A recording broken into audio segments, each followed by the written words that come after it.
Siyawamukela kwi-TV yakhe hamba phambili ikhuluba TV. Cela ukuthi wenze lokhu, subscribe, share, comment, like, asihlangane khona. Kanti manje kubingelela lesikhathi ekubingelela yena Mathinta acabisa intombi zimqomela amehla akhe abanye baqamela imali ethi bazingena kwethu.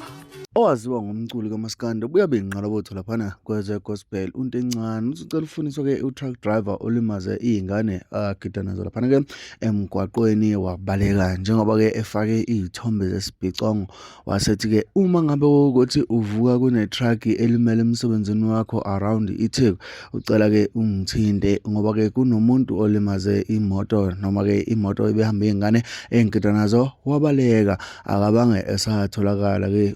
nuhlabeni ulawule ngane zakwethu njengoba ke nisabalele lapha ke izinkampani zama-truck eThekwini mangabe ke bona i-truck elimele kulawa ke ahamboza izinto ngoseyili ucela ke nuhlabe niwulawule nikwazi ke ukuthi nimtholele lo moto noma lelo truck ukuthi ke bele hamba bani akwazi ukuthi kutholakala ukuthi lele nyazwe yini utheni into encane